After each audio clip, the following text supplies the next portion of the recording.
तर नमस्कार मित्रांनो, मी साई प्रथमेश आणि तुम्ही पाहत आहात जॉब्स आणि बरंच काही. पुन्हा एकदा तुमचं स्वागत करतो एका नवीन जॉबच्या अपडेटसोबत. मित्रांनो, आजची एक छोटीशी जाहिरात असणार आहे. सर्व माहिती सविस्तर बघा. चला व्हिडिओला सुरुवात करूया. त्याआधी मित्रांनो, चॅनलवरती नवीन असाल सबस्क्राईब करायला विसरू नका. डेली तुम्हाला रोज एका नवीन जॉबचे अपडेट देण्याचा माझा छोटासा प्रयत्न असतो. त्याचसाठी चॅनलला सबस्क्राईब करायला विसरू नका. ही जी मित्रांनो जाहिरात असणार आहे, ही सहाय्यक आयुक्त समाज कल्याण नागपूर यांच्याकडून प्रसिद्ध करण्यात आलेली जाहिरात आहे. कंत्राटी स्वरूपाची 11 महिन्यांसाठी ही जाहिरात असणार आहे.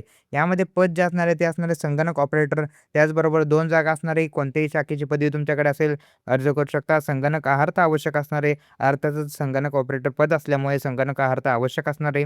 मराठी व इंग्रजी टायपिंग सर्टिफिकेट तुमच्याकडे लागणार आहे. त्याचबरोबर कमीत कमी 5 वर्षाचा कार्यालयीन संगणक ऑपरेटर म्हणून अनुभव असणे अनिवार्य आहे. म्हणजे कंपल्सरी तुम्हाला यामध्ये 5 वर्षाचा अनुभव लागणार आहे. त्याचबरोबर यामध्ये पगार असणार आहे तुम्हाला ₹20,000 पर मंथ यामध्ये सॅलरी तुम्हाला असणार आहे. यासाठी तुम्हाला इंटरव्ह्यू असणार आहे तुमचा डायरेक्ट तुमची मुलाखतीद्वारे यामध्ये निवड असणार आहे. मुलाखतीची दिनांक बघा 17 तारखेला 17/4/2026 या तारखेला मुलाखती तुमची असणार आहे. म्हणजेच मित्रांनो नागपूरमध्ये जर जवळचे जे काही विद्यार्थी असतील त्यांच्यासाठी एक चांगली संधी असणार आहे. तुमच्या घराजवळ जर हे ठिकाण असेल तर तुम्ही यासाठी अर्ज नक्कीच करू शकता. यामध्ये तुम्हाला डायरेक्ट जाऊन तुमचा इंटरव्ह्यूच असणार आहे. इंटरव्ह्यूची तारीख त्याचबरोबर इंटरव्ह्यूचं ठिकाणसुद्धा त्यांनी इथे मेन्शन केलं आहे. ह्या ॲड्रेसवरती जाऊन तुम्हाला 17 तारखेला तुम्हाला इंटरव्ह्यू यामध्ये द्यायचा आहे.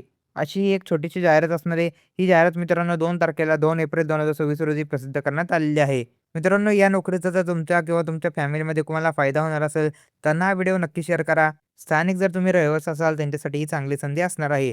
तर भेटूया पुढच्या व्हिडिओमध्ये नवीन एका जॉबच्या अपडेटसोबत. तोपर्यंत तुम्ही चॅनलला सबस्क्राईब करून ठेवा. रोज तुम्हाला डेली एका नवीन जॉबचे अपडेट तुमच्यापर्यंत पोहोचणार आहे. धन्यवाद.